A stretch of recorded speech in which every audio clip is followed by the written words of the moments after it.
Thank you for joining the livest YouTube channel in the world. This is Rod OG, live from the OG community. How we doing today, fam? Well, I hope everyone is doing well, but you already know. You know how I'm bringing it. We got another headbanger. Bam, bam. Yes, ma'am. Because there's some strange things going on at these national parks and these local parks. So, let's get into it. But before we do, let's make sure everybody stopping through is hitting that subscribe button. The subscribe button allows us to expand our channel. So don't just come through and watch with the OG community. Join the OG community. And for my day one OG members, let's make sure we hyping these videos up when we can and hitting that like button. That helps us push our videos through the algorithms. Well, without further ado, let's get into these videos.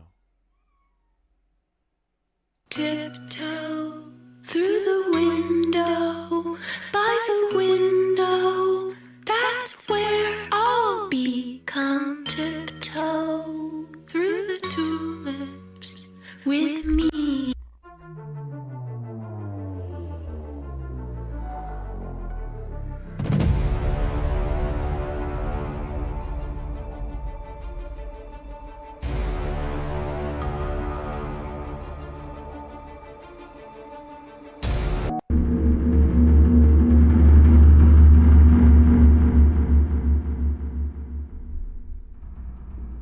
Y'all, these people captured a real ghost on camera in Yellowstone. And the story behind it is going to keep you up tonight. First of all, it was the OP, her husband, and her mother-in-law. They were walking a hiking trail and wanted to take a photo in front of this rock formation. But in the photo, there is an extra person that looks like a small child. This photo was actually taken very close to where a tragic accident happened in 2014. And I believe the ghost of the little girl who lost her life in this accident is standing next to them. In 2014, an 8-year-old little girl tragically fell to her death. Her name was Zahara Aliari, and the apparition that appears next to them looks a lot like her. It's even in black overalls and a white shirt, the same outfit Zahara was wearing during this trip.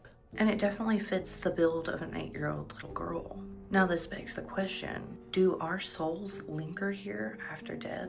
Or is this just a complete coincidence? So when I was in law enforcement, I worked on the SWAT team, and we had canines assigned to our team. Joe, I can't ever remember us looking for someone with a dog and the dog didn't find the person. Right.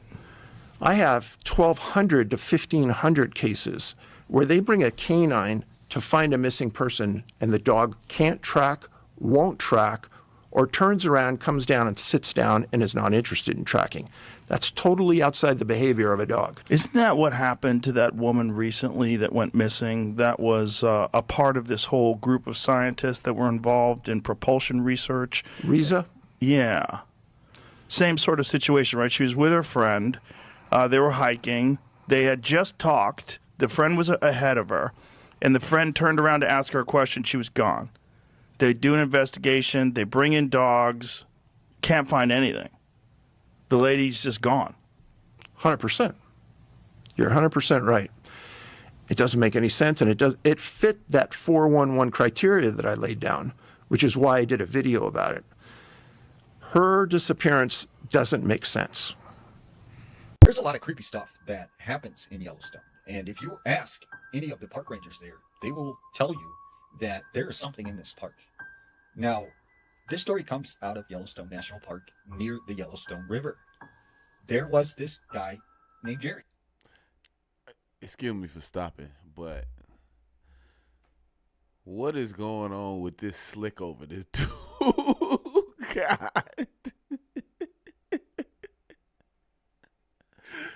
Oh man, this is killing me. This little cone over whatever he got going on, man. This is boy, I tell you, boy.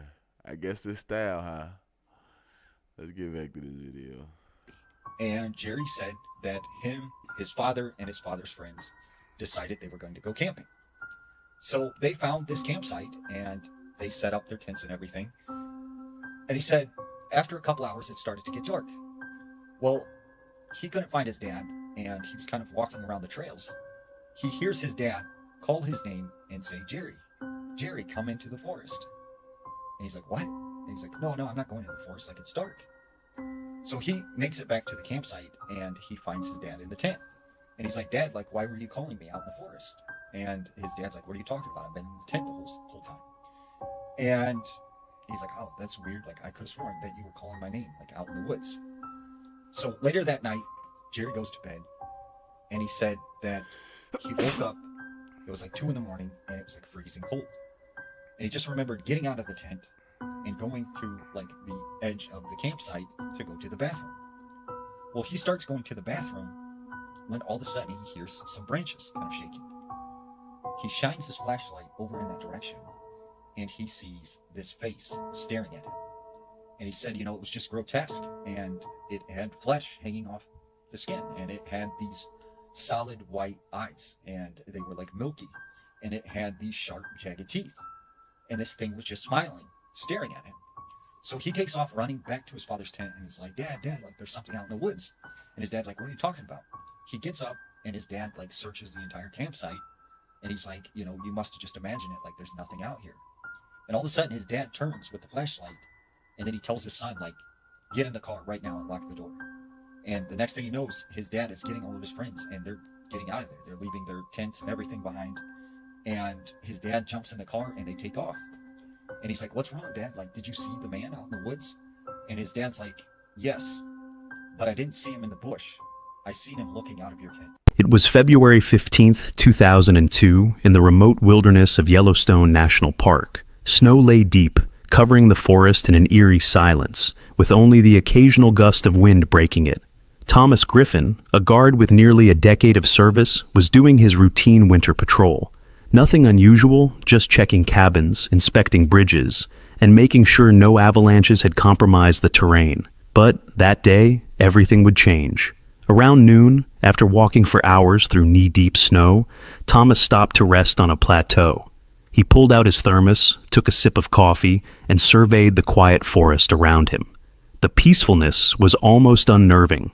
That's when he heard it, a series of loud thuds like something heavy striking a tree. He froze, listening. The sounds were rhythmic and repeated, each one deeper and more powerful than the last. It was a noise he couldn't place. Not the snap of a branch, not the usual sounds of wildlife. No, this was something different.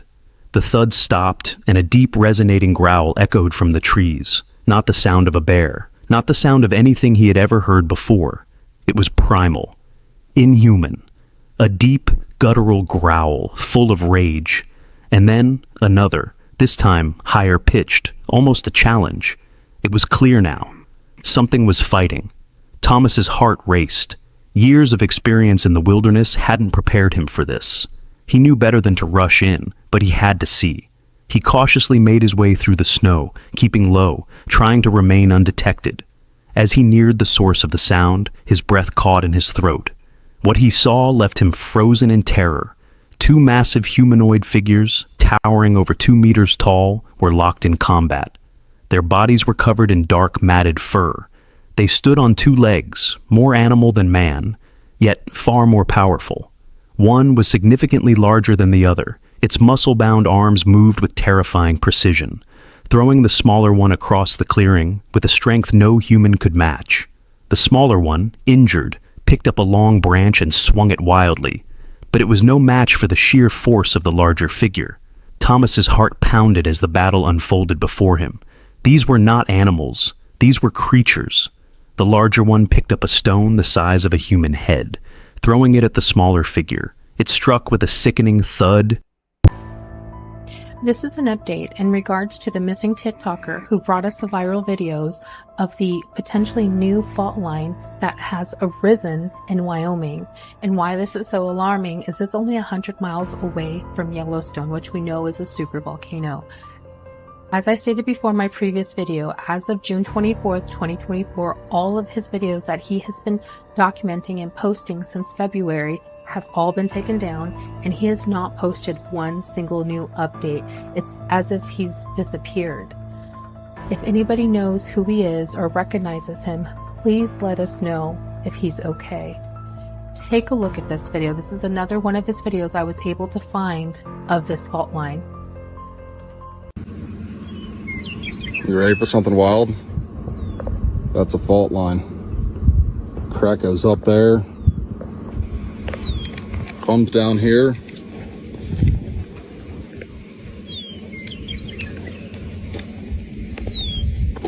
Crosses our road here.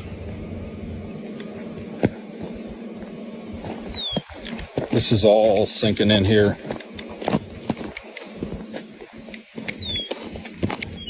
Like that. It's literally moving.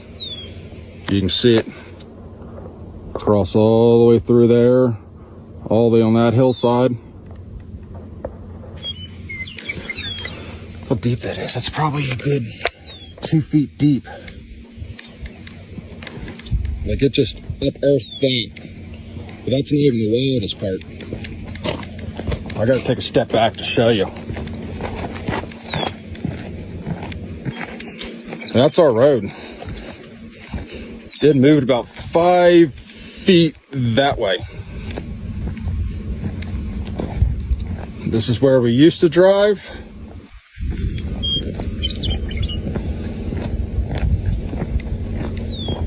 And that's where it moved to.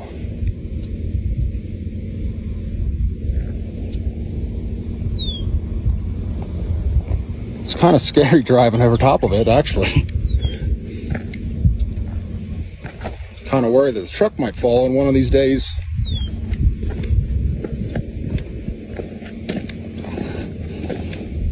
Can't see, but there's another one happening there. And like 5 more down this road. But this is the worst one so far.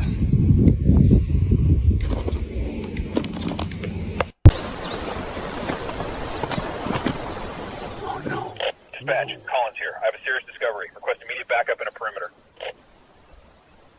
When a Yellowstone National Park ranger found an empty backpack and map abandoned near a trail, he could not have imagined that 4 years later he would discover one of the most shocking finds in the park's history. Human remains, neatly packed inside a hollow tree trunk. August 10th, 2008.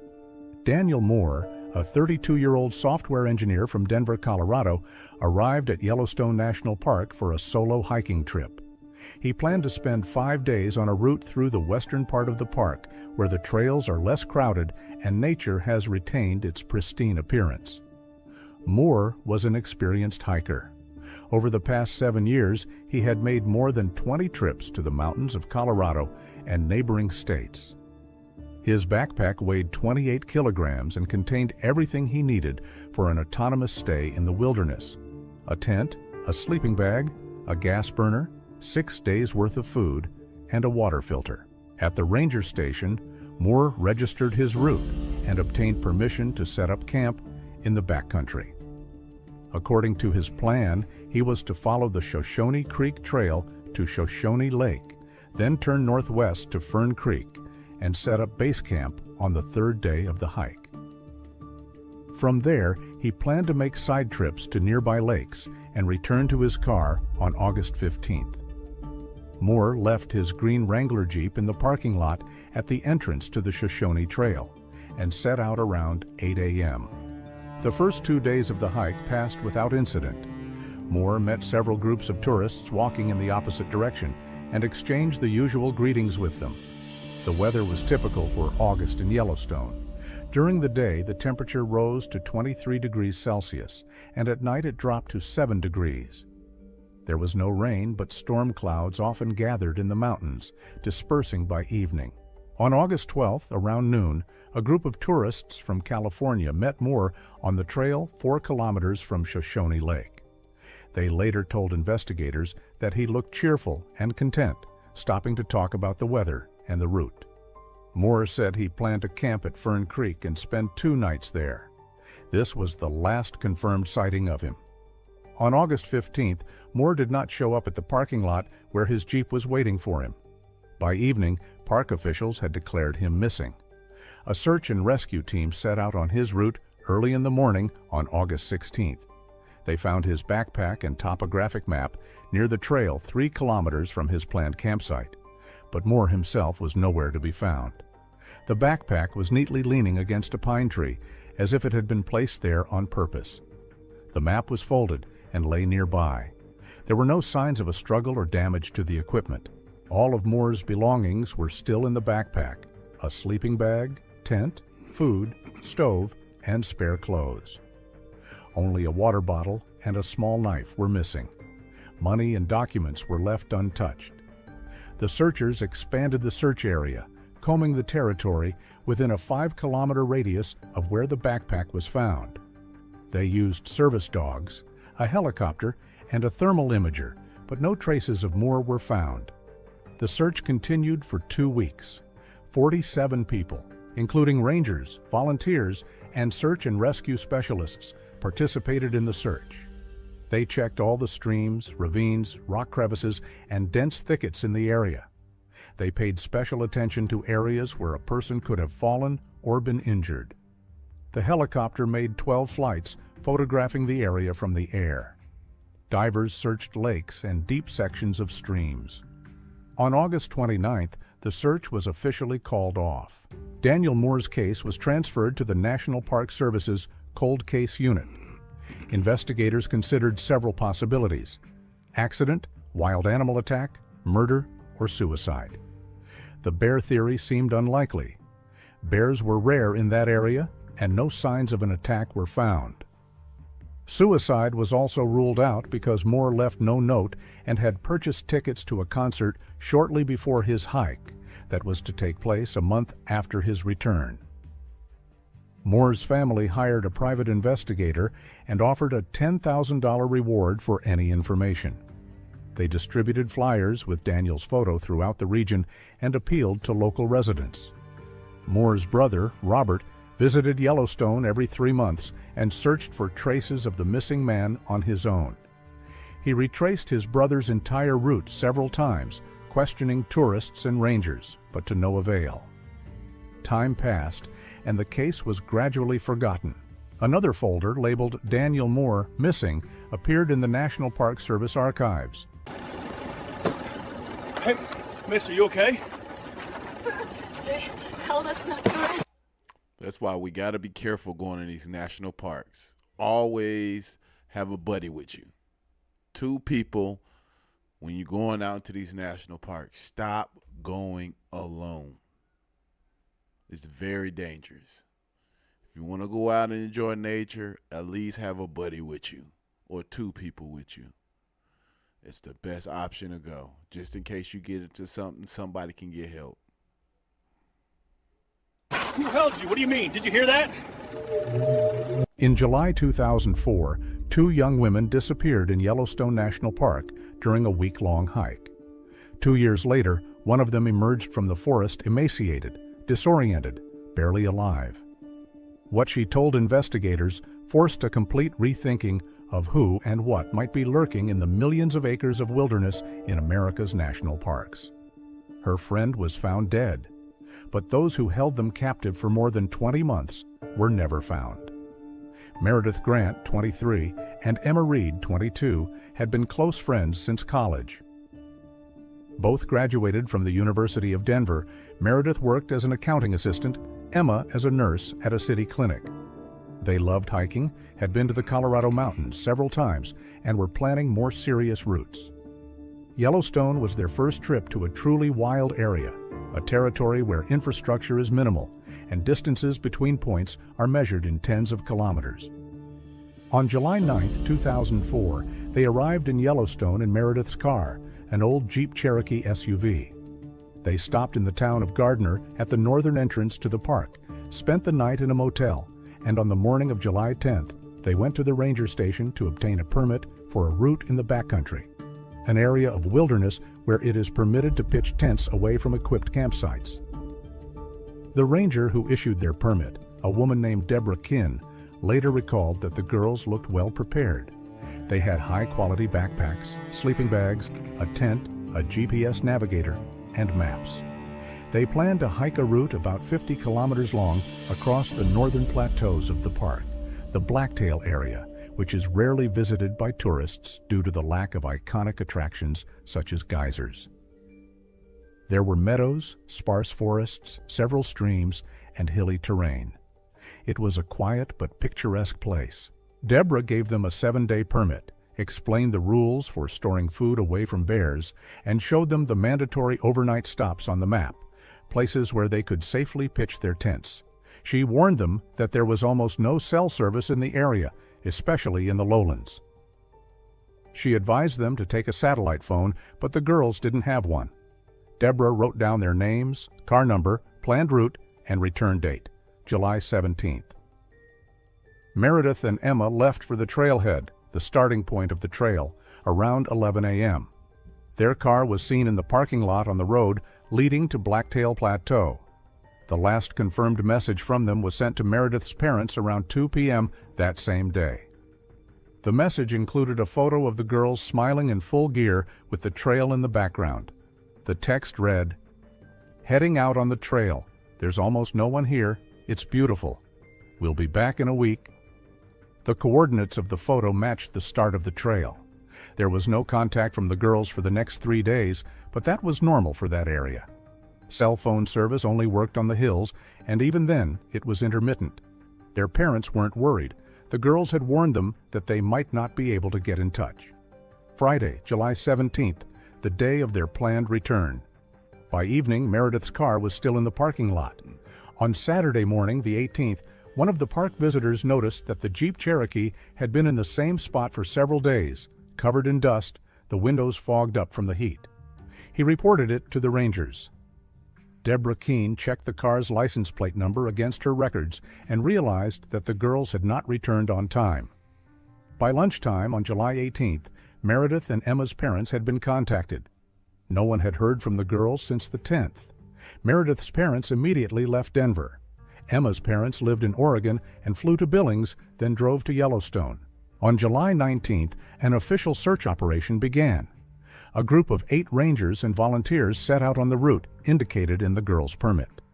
The weather was hot, around 32 degrees Celsius during the day, which was normal for Yellowstone in July.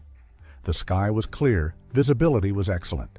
The first few kilometers of the trail yielded no clues.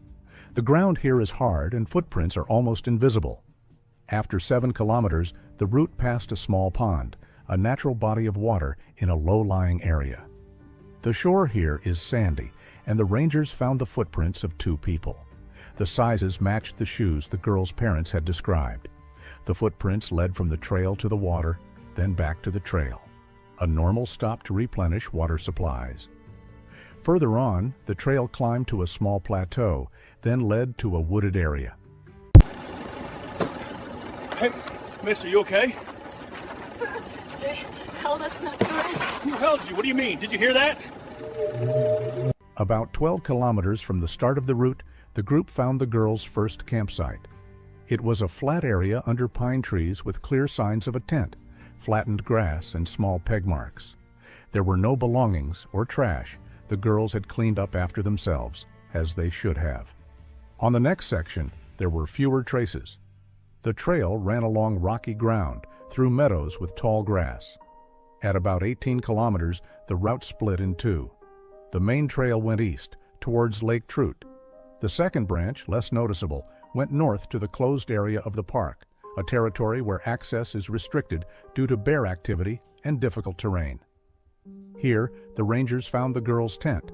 It lay under a tree, neatly folded and packed in a cover. Next to it were 2 sleeping bags, also folded. The backpacks were leaning against the trunk, zipped up. Inside were clothes, personal items, Meredith's GPS navigator, maps, and a first aid kit. The food was partially eaten, with about 3 days' worth remaining. The water bottles were half full. There were no signs of a struggle. There was no damage to the equipment. It looked as if the girls had deliberately left their things here, intending to return. But they did not return. The GPS navigator was checked. The last saved point was dated July 11th, around 4 p.m. The coordinates matched the location where the items were found. The route on the navigator showed that the girls had walked about 20 kilometers from the start of the trail in 2 days, a normal pace for a leisurely hike. The rangers expanded the search area. They searched the area around the find within a radius of 2 kilometers. No traces of the girls, no scraps of clothing, personal belongings, traces of blood. Nothing. On July 20th, a helicopter joined the search. They surveyed the entire Blacktail Plateau area from the air and took thermal images in case the girls were lying wounded somewhere. Nothing. Sniffer dogs were brought in the next day. They were given items from the backpacks to sniff. The dogs picked up a scent from the site where the tent had been found and led the group north toward the restricted area. The trail followed a barely visible path for about a kilometer, then disappeared at a rocky area. The dogs lost the scent. They tried to find the trail further on, circling the area, but to no avail. The search continued for 2 weeks. Every day, groups of rangers, volunteers, and relatives of the girls combed the area. They checked all the nearby streams, ravines, and caves. They descended into several crevices. Nothing. Meredith and Emma seemed to have vanished. By the beginning of August 2004, the official search had been called off. The statistics on missing persons in national parks are grim. If a person is not found within the first week, the chances of finding them alive are close to zero. The chances of finding them dead depend on the terrain. In Yellowstone, with its thousands of square kilometers of wilderness, a body could lie in an inaccessible place for decades. The case of the disappearance of Meredith Grant and Emma Reed was transferred to the National Park Service's Investigation Department. The official version, the girls strayed from their route and got into an emergency situation, possibly a bear attack, a fall from a cliff, or drowning in a stream. The bodies were not found due to the difficult terrain. The parents refused to believe it. They hired private searchers, who made another attempt in September. The result was the same. Nothing. By the winter of 2004, the search had finally ended. 2 years passed. June 3, 2006, early morning. A service road in the northern part of Yellowstone, near the border of the restricted area. Communications maintenance technician Robert Jansen was driving to check the communication repeaters installed on the hills. Around 7 in the morning, he saw a figure on the road. A woman, barefoot, in dirty, torn clothes, emaciated, with long, tangled hair. She was walking down the middle of the road, stumbling, clutching her stomach. Robert braked and jumped out of the car. The woman looked at him and fell to her knees. Robert ran over and tried to help her up. She muttered something, her words indistinct. He carried her to the car and gave her water from a bottle. She drank greedily, choking. He tried to find out who she was and what had happened. The woman looked at him, her lips moving, but no words came out. Robert called for help on his radio and gave his coordinates. 20 minutes later, a ranger vehicle arrived with a medic. The woman was taken to the station and then by helicopter to the hospital in Billings. She was examined at the hospital. She weighed 39 kilograms and was 165 centimeters tall. Hey, mister, you okay? They held us not to rest. Who held you? What do you mean? Did you hear that? She was extremely emaciated and dehydrated, with multiple old scars on her arms and legs, signs of prolonged malnutrition. Her teeth were in poor condition and her gums were bleeding. Her hair was waist-length and matted. Her mental state was one of disorientation, with signs of post-traumatic stress and slurred speech. She hardly spoke for the first day. She only drank water and ate a little. The doctors were afraid to give her a lot of food at once. After prolonged starvation, this is dangerous. On the second day, she was able to give her name, Meredith Grant. The Rangers checked the missing persons database. A match. Meredith Grant, 23 years old at the time of her disappearance, went missing in July 2004, along with her friend. 23 months had passed. They took DNA samples and compared them with material from her belongings left in her backpack. The match was 100%. It was her. Meredith's parents were notified on the third day. They flew to Billings from Denver immediately. Her mother fainted when she saw her daughter. Her father cried. Meredith looked at them, recognized them, but did not react emotionally. She just stared. A psychologist and an investigator from the National Park Service were assigned to her. The investigator's name was Marcus Hall, an experienced man who had been working on missing persons cases for more than 15 years. He began to talk to Meredith gently, without pressuring her or asking direct questions. He just was there, letting her get used to him. On the 5th day, Meredith began to speak coherently. The first thing she said to Marcus was, "They were holding us. They weren't tourists. They lived there all the time." Marcus asked her to tell him everything from the beginning, without rushing. Meredith spoke slowly, pausing, sometimes falling silent for several minutes. Marcus took notes without interrupting. According to Meredith, she and Emma were following their planned route. On the afternoon of July 11th, they reached a fork in the trail. They decided to take the northern branch to see what was there and return to the main route later. They left their tent and most of their equipment under a tree, taking only water bottles and a small backpack with food. They walked about a kilometer along a faint trail. They came out into an open clearing surrounded by forest. They decided to stop and have a snack. She sat down on the grass and took out the food. Then people appeared, 3 of them, 2 men and a woman. They came out of the forest. They were dressed strangely, not in tourist clothes, but in something homemade, roughly sewn from skins and fabric. Dirty, bearded men, a woman with long, uncombed hair. No backpacks, no visible equipment. Meredith and Emma decided that they might be tourists who had lost their belongings, or perhaps hermits. They tried to talk to them, asking if they needed help. The people did not respond. They just came closer. One of the men, tall with a beard down to his chest, said, "Come with us."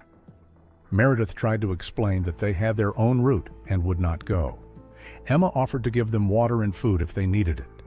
The man repeated, "Come with us, otherwise it will be worse." The second man pulled a knife from his belt. It was long, homemade, and resembled a machete. He stood between the girls and the path. Meredith realized that this was not a request. It was a demand. Emma understood too. They exchanged glances. There were no options. The man with the knife stood close. The other 2 flanked them. Screaming was useless. There was no one around, just miles of wild forest. They walked.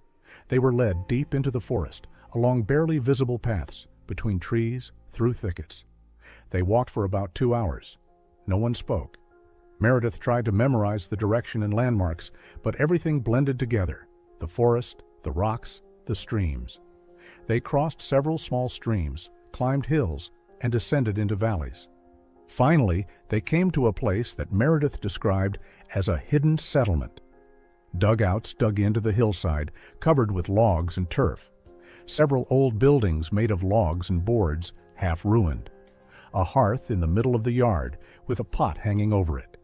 Ropes were strung around with skins and clothes drying on them. There were more people. Meredith counted about 7 adults and 3 teenagers. Women, men of different ages. All dressed in homemade clothes, dirty, silent. They looked at the girls without emotion. They were taken to one of the dugouts, a cramped room that smelled of dampness and rot.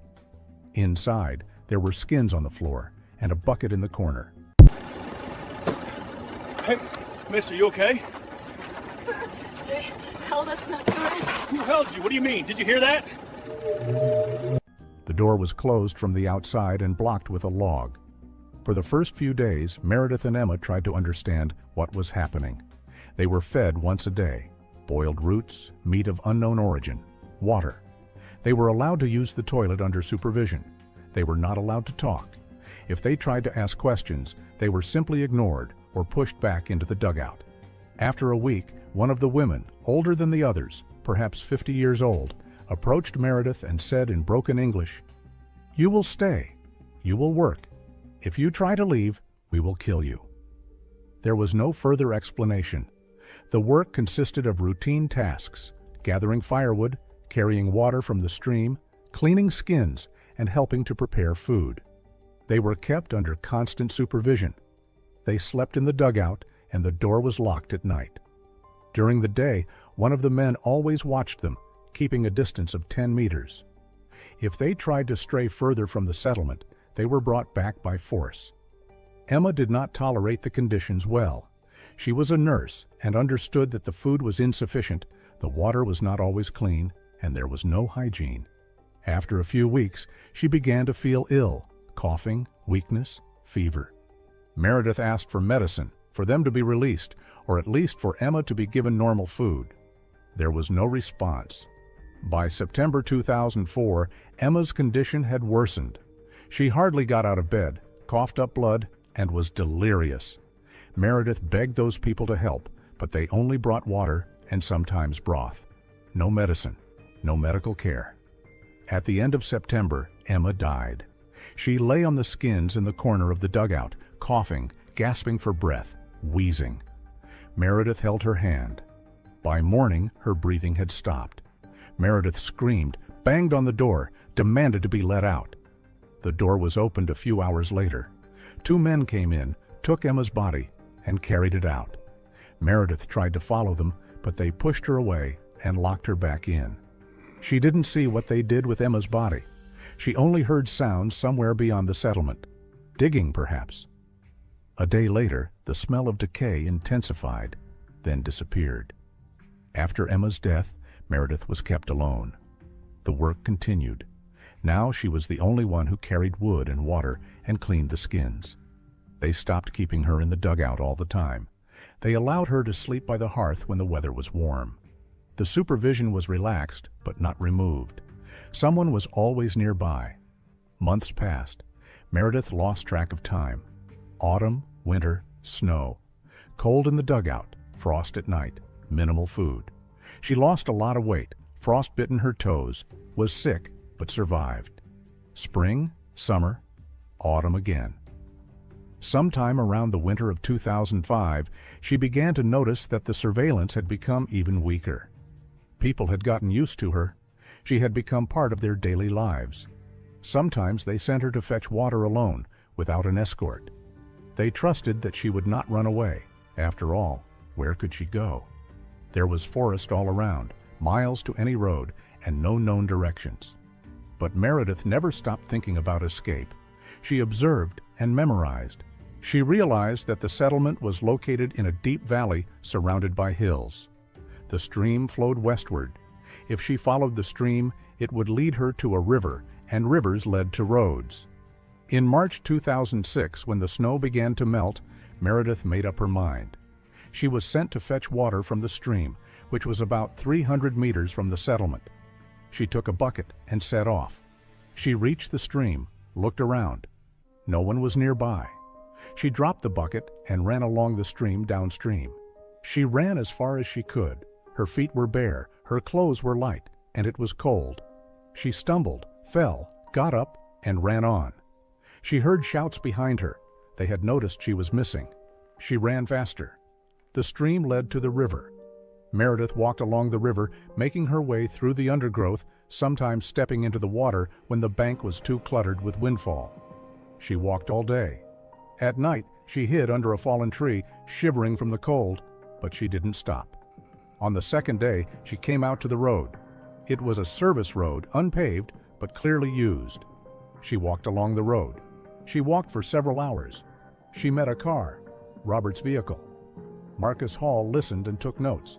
He asked clarifying questions. Meredith answered, sometimes crying, sometimes falling silent for long periods.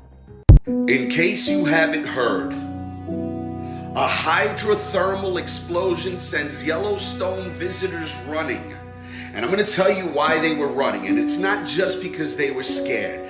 It's because there is a super volcano under Yellowstone. And it's been said by scientists that if this thing erupts, everything, and I mean everything, is over. Forget about elections. Forget about aliens, interdimensional beings. Forget about anything, really, because not even nuclear war we should fear, because they're obviously not going to do anything that stupid. But Mother Earth, she's a little pissed, in case you haven't noticed. And you know what happens when you don't listen to Mom, right? Yeah, you know exactly what happens. Stay blessed, folks. Did you know there is a 50 square mile strip of land in the United States where you could theoretically get away with murder? This chilling legal dead zone is hidden entirely within the boundaries of Yellowstone National Park. It is known as the Zone of Death, and it exists because of a bizarre overlap in constitutional law. To understand how this works, we have to look at the United States Constitution and its 6th Amendment. This amendment guarantees that anyone accused of a crime has the right to a trial by a local jury. Specifically, the jury must be made up of people who live in both the state and the federal district where the crime occurred. Yellowstone National Park is so massive that it stretches across 3 different states: Wyoming, Montana, and Idaho. But the federal government placed the entire park under the jurisdiction of just one federal court district, Wyoming. This means if a crime is committed in the Idaho portion of the park, the jury must come from both Idaho and the District of Wyoming. But here is the catch. Absolutely 0 people live in the thin strip of Yellowstone that sits within Idaho. Because there are no residents to form a jury, a constitutional trial cannot legally take place there. Congress could easily fix this terrifying loophole, but they have left this legal anomaly open for decades. What?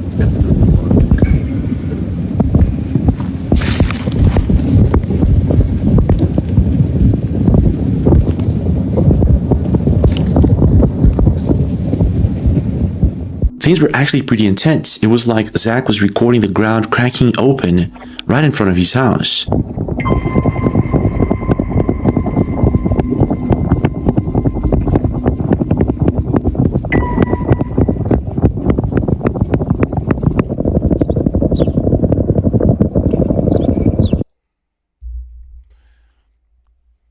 If that volcano goes off underneath Yellowstone National Park, it is over for a good portion of the world.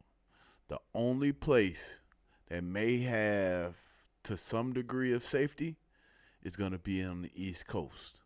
But then the East Coast is going to have to worry about flooding.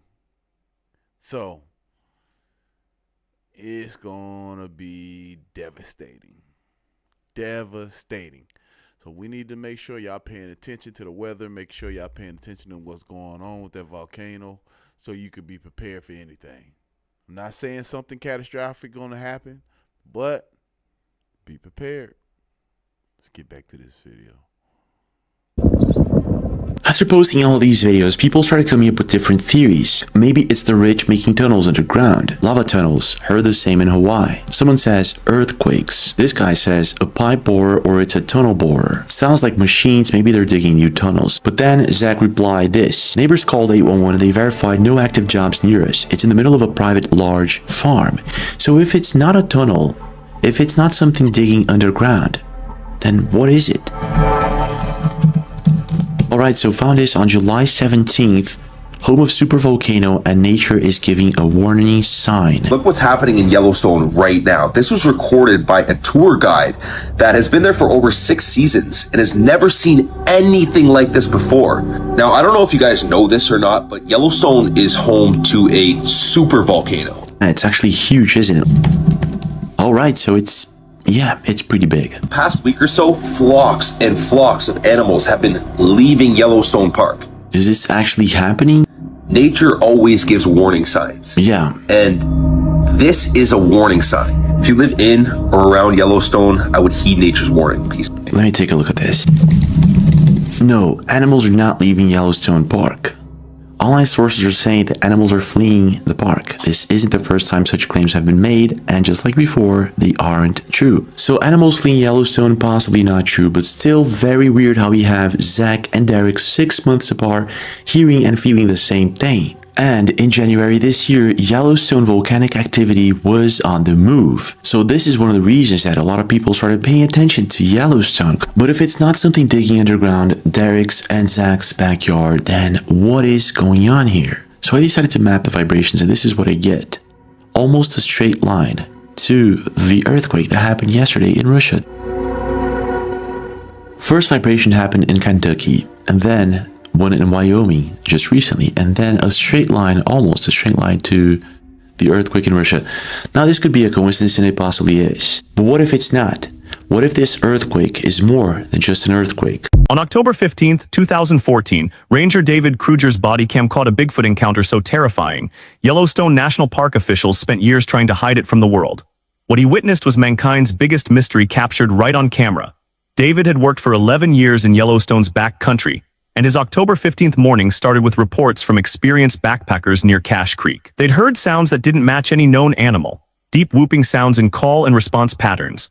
But these were not mating calls nor territorial warnings. It sounded like an actual language. What Kruger didn't know yet was that his body cam would soon capture proof of exactly what those sounds meant. The Cache Creek was a common Bigfoot habitat, remote enough for privacy and close enough to major trail systems to monitor human activity. If you wanted to disappear for a while, this was the perfect place. At 2:15 p.m., Kruger headed toward the area on foot. The route took him through dense pine forests and natural bottlenecks. Exactly the kind of terrain where something smart could stay hidden. If there were Bigfoots here, they'd be able to watch his every step and choose exactly where any encounter would happen. Kruger didn't realize he was walking into a funnel and his body cam was recording every step. The body cam footage from the first mile shows subtle signs that something unusual was happening. Animal activity was way below normal levels for that season and time of the day. Birds were present, but seemed nervous with flight patterns that suggested they were deliberately avoiding certain areas of the forest. The big question was why? Why were they avoiding those areas? At 3:47 p.m., Kruger found physical evidence that switched his investigation from checking out weird reports to documenting creatures that weren't supposed to exist. He found footprints larger than a human. Now these footprints measured 16 in long and 8 in wide. Measurements that could only be made by something walking upright on 2 legs while weighing between 6 and 800 lb. The footprints showed characteristics that were unmistakably consistent with authentic Bigfoot track evidence. 5 distinct toes with clear joint articulation and opposable thumb arrangement that proved these creatures had hands capable of grasping and manipulating objects, and dermal ridge patterns that showed these definitely weren't fake carvings or misidentified bear prints. What made these tracks especially important was their freshness and the direction they indicated Bigfoot had been traveling. The prints were less than 12 hours old, made during the same time period when campers had reported coordinated vocalizations that suggested multiple Bigfoots were operating as a team in the immediate area. The tracks headed directly toward dense forest cover, where intelligent creatures could watch human activity while staying completely hidden. Kruger. Did you know that over 1,000 people a year disappear from Yellowstone National Park? And most of them are never found. Now, this story comes out of Yellowstone. There was this man named Jeff. Jeff said every year him and his father would go camping at Yellowstone National Park. And this one particular summer, they decided to go for the weekend. Now, they had found a new spot that was pretty remote, and this was their first time camping in this area. So they set up their campsite, they get a good fire going, and they started to tell scary stories. After a while, Jeff started getting tired, and he tells his dad, like, I'm gonna go in the tent and lay down. So he goes into the tent and he falls asleep. Well, a couple hours later, he wakes up to his father, who is screaming and having like some kind of nightmare. And he's like, Dad, are you okay? And his dad is just, help me. And he said, he just was like, okay, you must be having a bad nightmare. So he managed to just ignore him and eventually fall back asleep. But shortly after that, he wakes up again and he has like this really bad feeling, like something is wrong, and he just couldn't seem to shake it.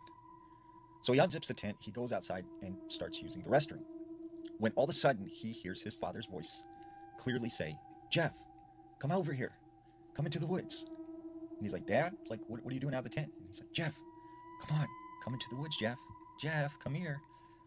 And he's like, okay. So he starts walking into the woods and he's like, Dad, where are you? And he just hears his dad say, come a little closer, Jeff, come a little closer. And that's when he noticed it just got really, really quiet. And all of a sudden he hears a clapping sound. Then he hears it again. Then he hears it a third time. And out of the corner of his eye, he sees the shadow of something kind of zigzagging between the trees. And then right in front of him, he sees this deer. Except this deer is standing on its hind legs like a person.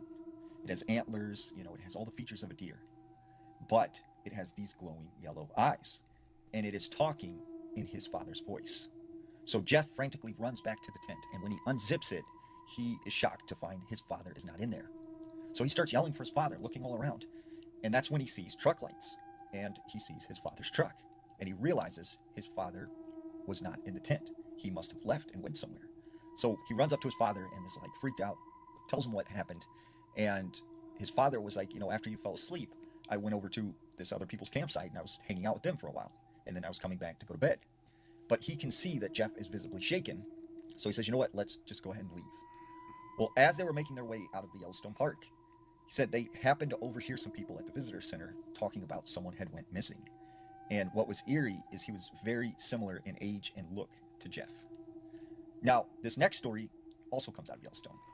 There was this geologist, and he was tasked with going to this particular region of Yellowstone in the southeast corner that is pretty remote and rarely visited. And there has not been a lot of people doing research in this area. So he happens to go there for like 3 days to do some kind of research. So he had set up his campsite and he was making dinner when all of a sudden he started to hear like a humming sound. And he said it was just kind of buzzing in his head, and it was just like very repetitive. And he couldn't figure out like where would that be coming from, because there's nothing out here, it's just woods everywhere. So he started walking in the direction of this humming sound, and he could hear it getting louder and louder. And that's when he runs right into this like 8-foot tall fence, and it goes down all the way on both sides. And he's like, why is there this huge fence out in the middle of the forest? Like what is behind here? So he manages to find a spot where he could get in underneath the fence, and he crawls into this area. He starts walking around for a little bit, and he could hear the humming sound getting louder and louder. And that's when he came out to sort of this clearing, and he said he couldn't believe his eyes. There was this pyramid-like rock structure with some kind of entrance, and there were these very tall men coming out of it. And he said, they were just tall, gray, very long arms, very long heads, is the way he described it. And he said they noticed him, and he started to panic. But then all of a sudden he heard a voice in his head say, "Do not be afraid." And he just instantly felt peace overcome him. And he said, then it said, "You are not ready to know what we know. You need to leave." And so he turned and he left, and he went back under the fence and he got out of there. So he leaves his campsite and he goes to the nearest ranger station. And he starts telling them, there's something out there, I don't know what's happening, but there's this fenced in area. And all the rangers are kind of yeah, this guy's losing it. So as he leaves the ranger station, one of the rangers runs up to him and is like, "Hey, don't tell anyone, but I believe you. There is a lot of weird stuff that goes on here that we don't really talk about. But you did see something, and something happened." So apparently the animals that's been leaving Yellowstone Park, they've been leaving for a reason. And the reason is they know much more about what's about to happen than we know. So they're saying that a gaping hole filled with milky blue water just appeared in Yellowstone Park. I don't think you heard what I just said, right? And you ask why the animals are leaving? Apparently y'all don't know that there's a super volcano under Yellowstone Park. And if this super volcano erupts, it will trigger over 10,000 volcanoes in the United States. And those animals walking out of there and leaving is telling us that something in there is going wrong. While we're paying attention to everything that's going on TV, these animals are in tune with the earth. Can you tell me where that milky blue water came from? And if you don't think it's true, all you gotta do is just go to Google. Search it. This year has already gave us a lot of signs. You had purple rain. You had green rain. You had birds falling out of the sky. Then let's fast forward. You have the animals that live in Yellowstone, leaving Yellowstone. And then you have that milky blue water and those gaping holes. So you tell me what it is. I'm out. Thank you again, OG community, for joining me with another banger. Until the next video, peace and love.